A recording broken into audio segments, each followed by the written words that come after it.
Bien. Et pour ce club des territoires, un club spécial consacré aux violences dans le foot. Pourquoi? Parce que Mathias, bonjour Mathias. Bonjour Henri. Vous avez réalisé un reportage Violence dans le foot, la coupe est pleine. C'est diffusé demain à 18h30 sur notre antenne.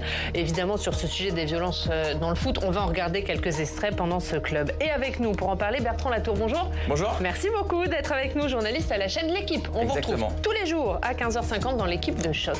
Et Pierre Barthélémy, bonjour. Merci d'être là, avocat d'association de supporters. Et en visio avec nous à distance, Jean Ingray, le sénateur centriste des Vosges. Bonjour Monsieur Ingray, merci également d'être avec nous. Vous êtes dans le documentaire de Mathias et puis vous avez posé plusieurs questions, fait des propositions au Sénat sur le sujet. On va vous entendre évidemment dans quelques instants. Vous nous direz comment on peut expliquer ces violences dans le foot, comment lutter. Les interdictions de supporters ne sont-elles pas une solution de facilité? Toutes ces questions sur lesquelles on attend vos réponses.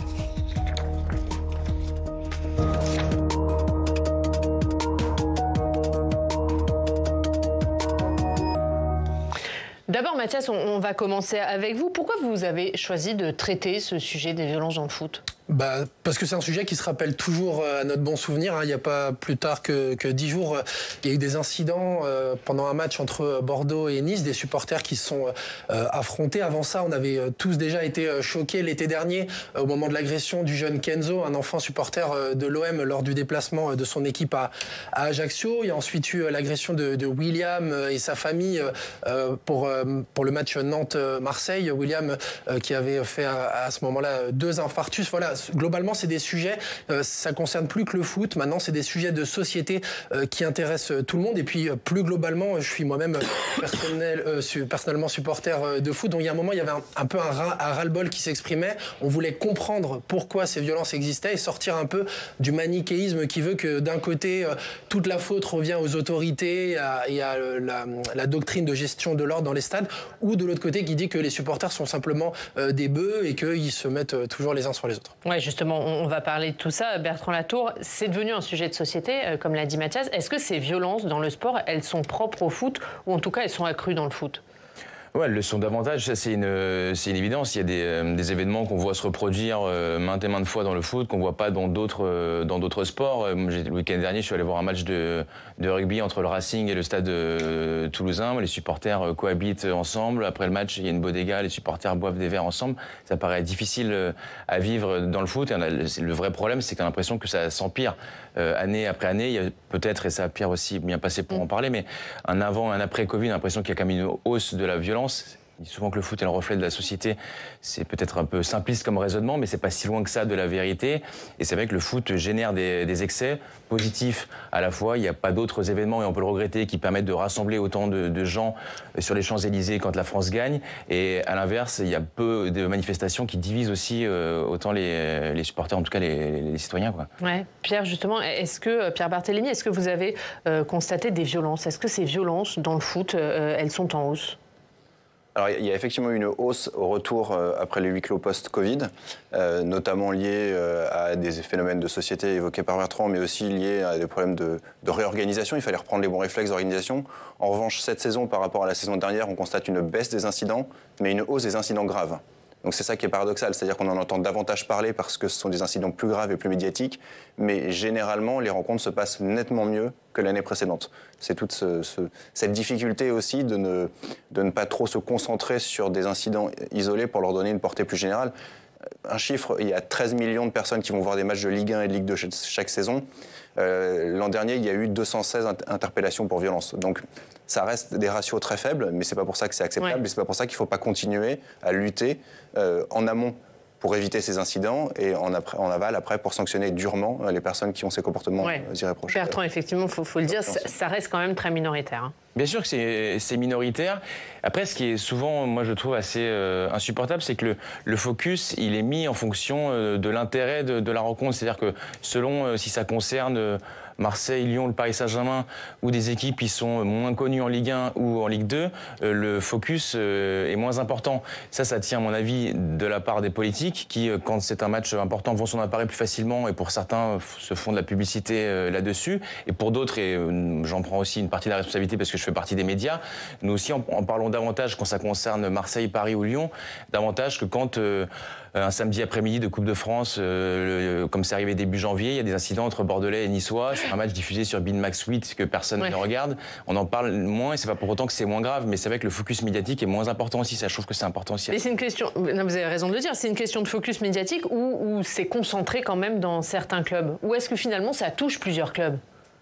Ça touche plusieurs clubs, c'est une évidence. Après, on peut aussi considérer que plus il y a de supporters, plus il y a de risques aussi qu'il y ait des incidents. Et il y a certains clubs qui reviennent. C'est vrai que ces derniers temps, Marseille, Lyon est souvent revenu au devant de l'actualité. Après, il y a des problèmes différents qui se mêlent. On sait qu'à Lyon, dans la ville, et ça se reflète aussi dans les associations de supporters, il y a une frange, notamment de l'extrême droite, qui agit énormément. Et ça se répercute sur les stades. C'est notamment un des enjeux qui s'était passé lors du Marseille-Lyon, qui n'avait pas pu se disputer. Il y avait de ça derrière. Ouais, et parce qu'aussi, dans ces villes, peut-être que les clubs de foot sont l'âme de la ville. Il y a aussi des villes qui vivent à travers leur club de foot. Marseille, c'est pas le même Marseille quand l'OM gagne ou quand l'OM perd. Oui, l'OM c'est le poumon de la ville. D'ailleurs, dans le documentaire auquel j'ai pu regarder, on le voit. Et quiconque a déjà été à Marseille se rend bien compte qu'effectivement l'atmosphère est très différente selon si ça se passe bien ou mal dans les tribunes. Et après, la difficulté aussi pour les clubs, c'est de pouvoir le gérer. Et les présidents, notamment les dirigeants, doivent à la fois faire preuve de sévérité, faire respecter les règles, et en même temps, ont face à eux des supporters qui viennent toutes les semaines, sont des clients, ont des moyens aussi d'impacter le fonctionnement du club, donc ils doivent naviguer entre ces deux aspects, et c'est pas toujours au sens de l'avancée, de l'éradication de ces problèmes-là. Et on va en parler de ça. Un petit mot, Jean Ingray, avec vous. Merci d'être avec nous à distance, Jean Ingray. On le disait dans le début de ce club, finalement ce qui se passe, c'est aussi le reflet de la société. C'est pour ça que vous avez choisi de vous emparer de ce sujet? Oui, c'est un sujet important, parce qu'on le voit finalement, l'image qui est dégagée à travers tout ce que l'on peut voir à la télévision, même dans nos hémicycles, comme ça a été rappelé à l'instant, dégage une atmosphère dégradée, même au niveau de nos territoires. Et ce matin, nous sommes dans le club des territoires. Je pense que ce qui est important, c'est de voir que l'image qui est donnée par ces supporters, aussi parfois le fait que le politique ne s'empare pas totalement du sujet, avec un manque de responsabilité collective, va impacter directement l'image du foot dans nos territoires auprès de nos enfants, de nos petits-enfants qui jouent au foot dans des clubs. Et on le verra dans le reportage, je pense, de Mathias, que cela aussi dégrade l'image que peuvent avoir les jeunes du football. Le comportement se dégrade aussi dans nos territoires, et c'est ça qui est important à soulever ce matin. Et justement, Mathias, on va regarder un premier extrait de votre reportage, le témoignage d'un père de famille. Oui, William et sa femme Alicia qui avaient décidé d'emmener leur fils Marius, 6 ans, pour la première fois au stade. Alors pour remettre un peu de contexte, ils sont nantais, mais ils sont supporters de l'OM. L'équipe passe dans la région, ils décident d'aller au match pour faire plaisir à leur fils. Et au bout de 4 minutes, Marseille marque. Ils sont donc dans une tribune famille, à côté d'une tribune avec des ultras nantais. Et là, forcément, c'est un drame, comme nous l'a expliqué William. Mon fils s'est levé sur le siège et a but, et ça leur a pas plu, et ils sont arrivés déferlants en lui jetant, en l'insultant, homme et femme, en l'insultant, lui crachant dessus,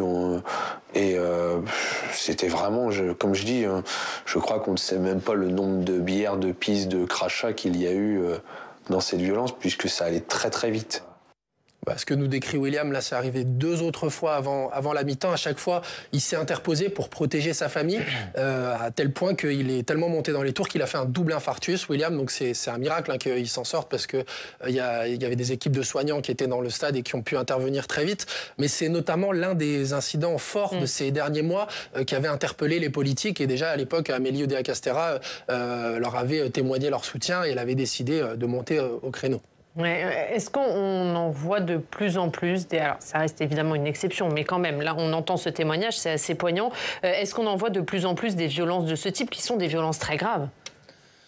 Paradoxalement, non. Il y en a de moins en moins, mais elles sont beaucoup plus graves, puisque là, la première fois, le petit Kenzo, c'était un enfant malade qui est attaqué dans une loge. Là, c'est le père de famille qui fait un double infarctus. Donc les conséquences et les faits sont très graves, mais c'est vraiment tout le paradoxe. La qualité des travaux menés en prévention des rencontres, et aussi des sanctions de plus en plus ciblées, ont permis justement de réduire ce nombre d'incidents. Donc les outils fonctionnent, ce qui malheureusement nous fait n'empêche pas des situations graves, et on le voit sur d'autres phénomènes de société. Il peut y avoir des manifestations sociales dans la rue qui se passent très très bien, mais il va y avoir un incident très grave qui va toucher 0,01% des manifestants, et ça va jeter le discrédit à la fois sur cette manifestation, mais aussi sur tout le mouvement social. Donc c'est tout le paradoxe du focus sur un incident grave. Ça reste des exceptions, mais est-ce qu'aujourd'hui le visage des supporters a changé, a évolué ? Il y a plus de radicalité ?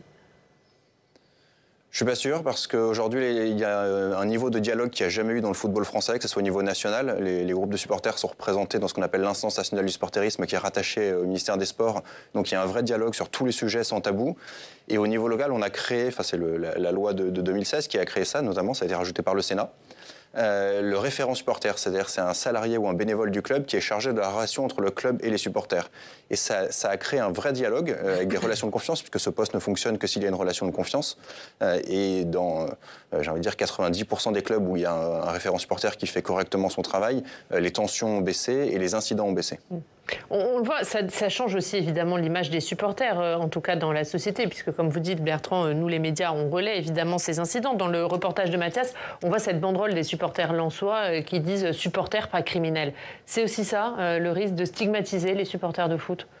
Je crois que c'est déjà le cas. Je ne suis pas sûr que les supporters de foot, d'une manière générale, aient une énorme cote de popularité pour ceux qui suivent ces affaires-là de très loin. Et c'est évidemment que chaque affaire, chaque incident vient à chaque fois détériorer et dégrader l'image que peuvent avoir les supporters. Moi, ils n'ont pas à me convaincre. C'est mon univers et je sais parfaitement qu'évidemment, quand il y a 60 000 personnes qui sont dans un stade, au stade Vélodrome, il n'y a pas 60 000 abrutis, bien au contraire. Mais il suffit qu'il y en ait 50 ou 100 pour qu'ils puissent causer des dégâts qui soient immenses. Moi, ce que j'aimerais, et ce que j'attends notamment de la part des clubs et aussi des politiques de l'État, c'est que ça puisse avancer. Et l'identification, comment est-ce qu'on peut mieux la gérer, parce que fermer des tribunes, c'est très bien et ça fait des mesures qui sont percutantes, mais qui au final pénalisent énormément de gens pour qu'à la fin, potentiellement, le 15 jours après, il y en a à nouveau 10 autres qui reproduisent les mêmes choses. À mon avis, c'est là-dessus qu'il faut avancer. Je pense qu'en 2024, on devrait être en capacité de pouvoir davantage identifier, sanctionner peut-être plus durement aussi, pour que ça soit, pour que ça invite les gens à éviter de recommencer, quoi. Et ça veut dire faire peut-être plus de sanctions individuelles, parce que là, on a l'impression que quand il y a un incident, la réponse c'est on interdit les déplacements de supporters. Est-ce que c'est un peu la solution de facilité ? C'est la preuve d'un constat d'échec, c'est-à-dire puisque nous ne sommes pas capables d'empêcher les problèmes d'une autre manière, interdisons tout et comme ça on n'a plus de soucis. C'est une réponse, mais est-ce qu'elle est suffisante ? Je suis pas certain. Il y a eu un moratoire il y a de cela quelques temps, que finalement les décisions au Conseil d'État ont été cassées très, très régulièrement. Effectivement, moi je pense que l'individualisation, c'est ce vers quoi il faut davantage tendre. Oui, justement, on a rencontré la ministre Amélie Oudéa-Castéra dans le cadre de ce documentaire. Alors, on remet dans le contexte, à l'époque, elle n'était que ministre des Sports, elle n'était pas encore dans la tourmente, et elle venait donc de prendre cette décision du moratoire dont parle Bertrand, parce que selon elle, elle avait déjà tendu la main aux supporters pour le dialogue, pour trouver des solutions, et elle dénonce d'une certaine manière une politique de la chaise vide de la part des supporters. Cette envie de dialogue, je l'ai maintes fois démontrée. Maintenant, ce que j'attends des associations de supporters, c'est qu'elles dénoncent ces faits de violence. Je ne les ai pas entendus, là, depuis Nantes, Nice. Je ne les ai pas entendus dénoncer. Je les ai vus faire des recours contre des mesures d'interdiction de déplacement. J'aurais aimé qu'elles concentrent aussi une part de leur attention pour dénoncer ces faits de violence. C'est légitime, ce que dit la ministre, là. Elle a raison ? Oui et non. C'est-à-dire que l'association de la supporter a régulièrement dénoncé des incidents graves. Quand on reprend son compte Twitter, on peut voir les communiqués. Sur ce qui s'est passé à Nantes-Nice, c'est vrai que l'association s'en est justifiée auprès de la ministre en privé, en expliquant que tout le monde dans l'association était traumatisé. Les gens ne se sont plus parlé dans l'association pendant 2 semaines, tellement ils étaient sous le choc. Il y a 3 Nantais dans le bureau de l'association. Et donc, c'est simplement qu'il n'y a pas eu de réflexe dans l'association. Enfin, il n'y a pas de connaissance politique, de sens politique. C'est des bénévoles, des supporters. Ils ont communiquer publiquement pour condamner, ça ne leur est pas venu à l'esprit. Donc c'est pas qu'ils approuvaient, c'est simplement qu'ils étaient dans une phase de choc à laquelle ils n'étaient pas préparés. Et ça a été clairement expliqué à la ministre. Pour autant, ça ne justifiait pas des mesures collectives qui frappaient les déplacements de dizaines de milliers de personnes en France, et ce qui a justifié non pas de contestation, non pas de rébellion, mais juste de saisine du juge administratif afin que le juge se prononce sur la légalité de ces décisions. Mais un peu sévère de la part de la ministre de le présenter comme ça. Surtout qu'en plus, Nantes-Nice, c'est vraiment un cas très particulier puisque c'est un chauffeur de VTC qui sort de son VTC avec un couteau, qui essaie de poignarder un maximum de supporters face à lui. Donc certes, il y a un contexte de rivalité entre groupes de supporters, mais c'est une personne tierce au monde des supporterismes qui vient avec une arme et qui crée cet incident. Donc c'était vraiment en plus un incident très isolé par rapport à ceux où il y a vraiment une responsabilité à 100% des supporters. Après, ce qu'elle essaye de souligner aussi entre les lignes, là, c'est qu'il y a un problème de responsabilité générale. On avait aussi parlé avec elle du bus de Lyon qui a été caillassé à Marseille, et qu'à ce moment-là, tout le monde se jette la patate chaude, il n'y a pas de responsable, forcément, un tel n'appartient pas au groupe. C'est un peu difficile aussi d'établir les responsabilités de chacun. Alors il y a deux sujets, il y a la responsabilité au sein des acteurs, c'est-à-dire que par exemple sur la voie publique, est-ce que c'est l'État ou est-ce que c'est le club qui est responsable, ce qui change beaucoup de choses. Et après il y a effectivement la question de qui est-ce qu'il faut sanctionner ou qui est-ce qui doit assumer quand il y a un incident du côté des supporters. Et là il y a une clarté, vraiment une transparence du côté des supporters, il faut des sanctions individuelles. Pourquoi ? D'abord parce que c'est la seule sanction juste, et ensuite parce que c'est la seule sanction efficace. C'est-à-dire qu'aujourd'hui quelqu'un qui va commettre un acte criminel dans un stade, il se dit au prochain match il y aura un huis clos, ça va me coûter qu'un seul match et je reviens. Mais ça va pénaliser 50 000 personnes. Celui qui sait qu'on va l'identifier, qu'on va l'arrêter, qui va passer en procès et qui va être interdit de stade pendant 5 ans, qui va aller pointer au commissariat 60 fois par an à chaque match de son équipe, il ne va pas se dire c'est juste un match. Et puis pour le coup, vraiment, quand vous devez pointer 60 fois par an dans le cadre d'une interdiction de stade, vous n'avez plus de vie sociale. Donc ça marque fort. 5 ans sans vie sociale, vous ne savez pas partir en vacances, pas partir en week-end parce que vous ne connaissez pas les horaires des matchs, donc vous ne savez pas quand vous allez devoir aller pointer au commissariat ou demander une dérogation sur votre lieu de vacances, c'est colossal. Jean Ingret, pardon, puisque vous êtes avec nous à distance, Jean Ingret, sur les mesures à prendre, il faut aller vers une plus forte individualisation des sanctions et pas vers des sanctions globales qui touchent tous les supporters ou qui touchent tout un stade quand il y a des matchs à huis clos. On voit que les sanctions globales ont leurs limites, et ce qui vient d'être rappelé par le dernier intervenant, maître, c'est que les sanctions individuelles ne sont pas assez fortes. Lorsque, en France, on a des sanctions parfois en moyenne de 3 à 6 mois sur les interdictions de stade, alors qu'en Angleterre, et le reportage le montrera dès samedi, c'est 5 ans, 10 ans d'interdiction de stade, avec le devoir d'aller pointer pour les supporters à la police, et ce qui empêche les individus de venir dans les stades. Si les Anglais y sont arrivés, je ne vois pas pourquoi en France on n'y arrivera pas. Mais je pense que ça correspond aussi à un problème de laxisme d'ambiance générale, et que ce qui se passe dans les stades se passe aussi dans le reste de la société. Il faut des sanctions plus fortes au niveau individuel et arrêter aussi de stigmatiser les groupes de supporters. Dans les groupes de supporters, c'est comme dans toute société, vous avez des individus belliqueux qui causent des problèmes, et vous avez le 3/4 des gens qui sont là pour supporter leur club de foot. Et il y a de nombreux supporters autour de la table ce matin. Je pense que quand on aime son club, on aime aussi les gens, et on n'a pas envie de causer des débordements. Les sanctions individuelles doivent être plus fortes. Bertrand Latour. Oui, il y a 2 réflexions que m'inspire cette conversation. Déjà, la première, c'est que les interdictions de déplacement de supporters, elles sont aussi prises par les politiques dans un contexte où les Jeux Olympiques 2024 arrivent. Et je sais que ce que pensent un certain nombre de dirigeants, que j'ai régulièrement au téléphone pour une autre actualité un peu plus joyeuse en termes de foot, c'est que c'est aussi un moyen de se dire, en interdisant les déplacements, on est sûr de ne pas avoir de problème, et ça ne remet pas en question l'organisation de nos Jeux Olympiques, où les mois, on s'en rapproche à chaque fois un peu plus, en se disant on est incapable d'organiser des manifestations. Là, comme ça, il ne se passe rien, et ça ne remet pas le sujet sur la table de manière indéfinie en se disant on est incapable de gérer ça. C'est aussi un moyen de s'en assurer. On peut le regretter, mais c'est aussi comme ça, je pense, que les politiques fonctionnent. Après, sur le modèle anglais, évidemment, je souscris à ce qui a été dit. Et c'est vrai que pour ce qui est de l'élite, de la première ligue, il y a eu aussi, au moment où ils ont traité ces affaires-là, une hausse des tarifs. Je suis pas sûr qu'on ait exactement la même clientèle en première ligue qu'en Ligue 1. Mais attention à ne pas idéaliser le modèle anglais. Ils ont réglé certains problèmes. Ils les ont peut-être aussi un peu déplacés, soit dans des divisions inférieures ou avec leur équipe nationale. On sait que quand les Anglais, pour ce qui est de la sélection anglaise, se déplacent, ils sont extrêmement dangereux. Il y a eu un certain nombre de problèmes, notamment lors du dernier Euro organisé en France entre Anglais et Russes. Donc les problèmes qu'ils n'ont plus avec le club, parfois ils le retrouvent avec la sélection nationale. Donc voilà. Ouais, on parle dans quelques secondes justement de l'exemple britannique, puisque Mathias, vous vous êtes rendu au Royaume-Uni. Mais juste un mot, Bertrand Latour, sur ce que vous nous disiez tout à l'heure sur le poids des supporters au sein des clubs, qui font partie de l'économie du club. Est-ce que c'est difficile pour les clubs, pour les dirigeants de clubs, de s'opposer à leurs supporters et d'avoir avoir une autorité forte sur ses supporters.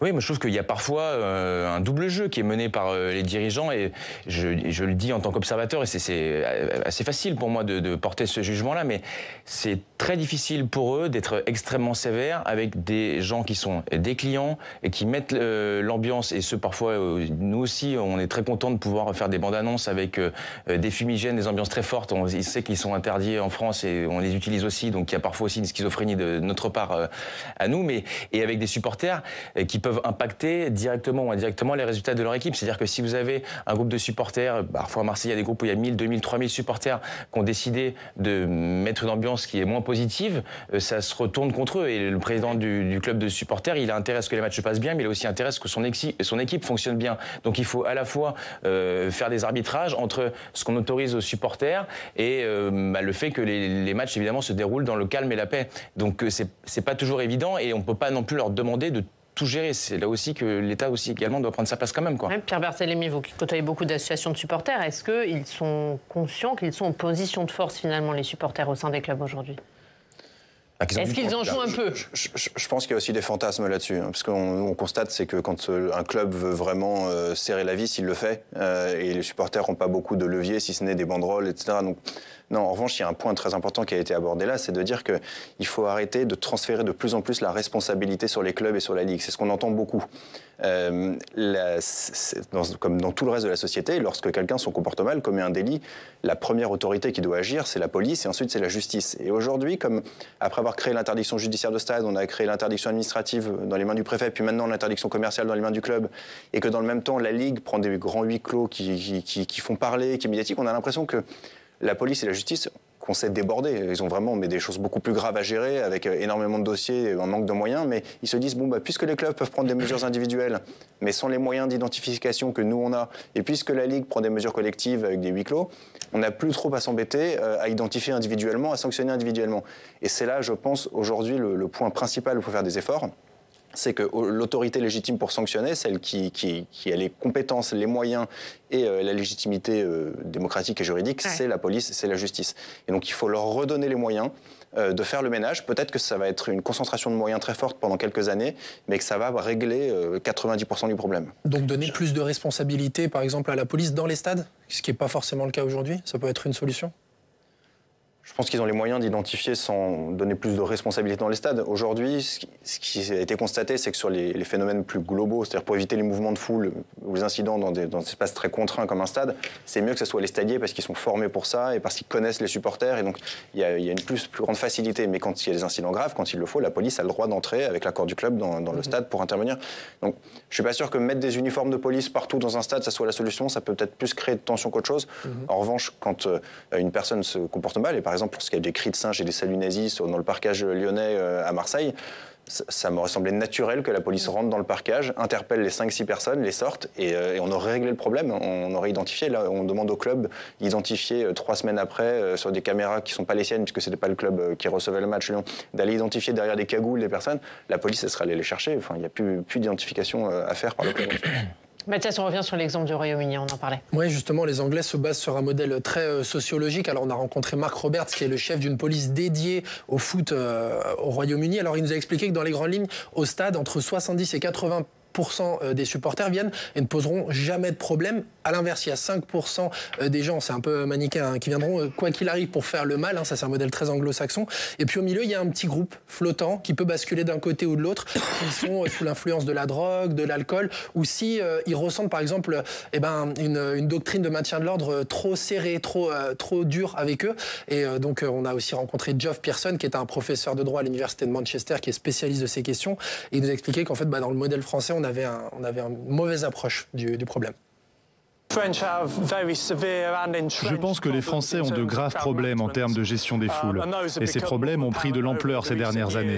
En fin de compte, le principal problème en France est le maintien de l'ordre. Les matchs de football en France sont gérés comme des événements d'ordre public à très haut risque. Les gendarmes n'ont pas l'expérience nécessaire pour contrôler les foules.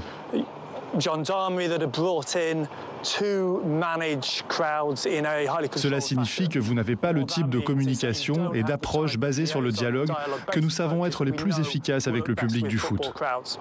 En fait, à l'occasion de ce déplacement, on a assisté à un match entre le Manchester United et le Bayern Munich. Pas mal. Sur le papier, non mais sur le papier, on peut se dire que en plus il y avait des enjeux sportifs, tout ça. On peut se dire, il va y avoir des tensions entre les supporters. Mais en fait, les Anglais ont fait un tel travail de renseignement qu'ils se sont dit, les Munichois, ils vont pas poser de problème. Donc, on a été assez surpris de voir qu'il y avait très peu de CRS, très peu de policiers pour encadrer les Munichois. Et à l'inverse, on a aussi suivi la sécurisation d'un match entre Marseille et Clermont. On nous explique que les supporters clermontois sont des agneaux, qu'il n'y aura pas de problème, mais on les fait rentrer dans le stade 3 heures avant, encadrés par des CRS. En fait, on sent quand même un décalage entre le travail de renseignement et derrière la doctrine appliquée pour encadrer les supporters. Oui, mais l'exemple, il est très parlant. Je crois qu'il est assez bien trouvé, effectivement. Mais d'ailleurs, si on avait la bonne approche, je pense qu'on aurait moins de soucis que ce qui est le cas actuellement. Effectivement, après, ça passe par un dialogue, je pense, plus important encore avec les supporters. Et Pierre disait que c'est de plus en plus le cas. Et je pense qu'il faut tendre et aller vers ça. Mais moi, je comprends aussi que quand il y a des exemples qui viennent mettre en brèche toute une politique et que l'État se rassure peut-être aussi de cette manière-là en se disant plus on met de police et moins il y aura de soucis. On s'aperçoit que c'est pas la bonne approche. Ce qu'on aimerait, c'est que ça puisse changer et que au-delà en fait des grandes déclarations à chaque fois qu'il y a eu un problème au lendemain, chacun s'indigne et que en fait la semaine qui suit et 2 semaines après, 15 jours, rien n'a vraiment changé en fait. Ouais. Jean Ingray, il faut s'inspirer de cet exemple anglais. Mais le problème, c'est pas un problème de moyens mis en œuvre par l'État. Je pense qu'une fois de plus, on demande trop de choses à l'État et que les clubs de supporters, moi je serais à l'inverse d'un des intervenants précédents qui disait que les clubs de supporters devaient laisser plus de place à l'État pour sécuriser les stades. Moi je pense qu'il faut que l'État laisse plus de place aux clubs pour sécuriser les stades et l'espace public, parce que c'est aussi une question de coût. Je ne vois pas pourquoi le football prend une place si importante dans les coûts engendrés en termes de sécurité. Alors que les Français voient très bien que dans d'autres sports, ça se passe très bien. On a donné l'exemple du rugby tout à l'heure. On l'a vu pendant la Coupe du Monde. Il n'y a quasiment pas eu d'incident. Alors que tous les week-ends, dans nos stades de foot, il y a des problèmes. Donc, il faut vraiment aussi que les clubs prennent leur part. On l'a vu à Marseille. Il y a des dispositifs de sécurité très importants, même pour des matchs un peu plus tranquilles, on va dire, comme c'était le cas à Clermont, où les dispositifs sont vraiment très importants. Mathias l'a dit, quand les clubs de supporters clermontois arrivent 3 heures avant, sont parqués, ça peut créer aussi un côté anxiogène. Donc les clubs doivent prendre un peu plus de leur part du travail dans ce système de sécurité. Bertrand. J'entends, mais je suis pas d'accord.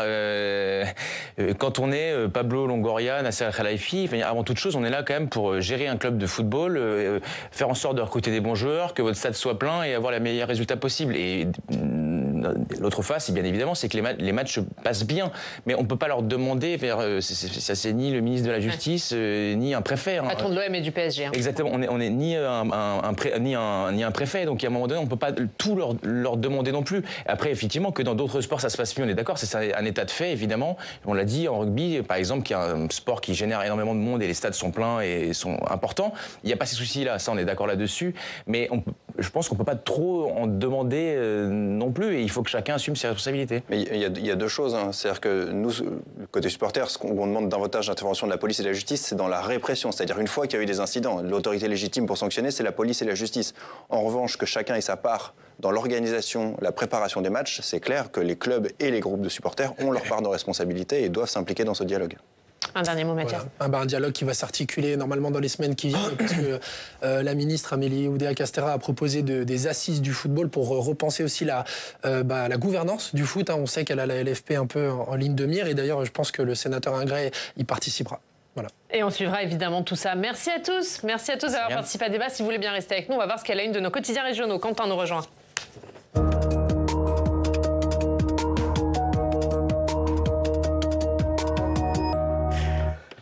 Retour de Quentin. Quentin, on regarde ce qu'elle a une de nos quotidiens régionaux. Évidemment, ce matin, la une de la presse régionale, beaucoup de titres se demandent si la crise agricole est terminée. Oui, pas mal de points d'interrogation ce matin, effectivement, à la une de la presse régionale. Est-ce une sortie de crise, se demande le Béret républicain à Bourges.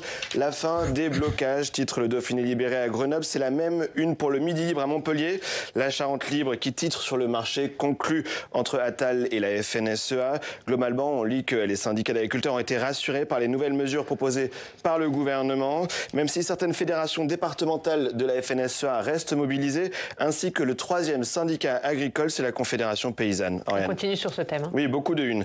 Ce matin, je vous le disais, dans les régions, avec une question qui ressort vainqueur de la séquence. À Angers, le Courrier de l'Ouest parle du tour de force des agriculteurs. Globalement, la pression baisse d'un cran dans le pays à la lecture des journaux, même si l'Ardennais nuance, ils restent sur leur garde. Même idée dans Ouest France. Les syndicats majoritaires appellent à lever les blocages, mais attendent des résultats concrets avec cette photo sur la rocade de Rennes et ces mots tagués sur des passerelles en lettres capitales dessinées à la peinture blanche. Manger français. Attal fait sauter les barrages, c'est le titre de La Voix du Nord. Selon Bercy, les mesures d'urgence pour les agriculteurs représenteraient quelques 400 millions d'euros au total.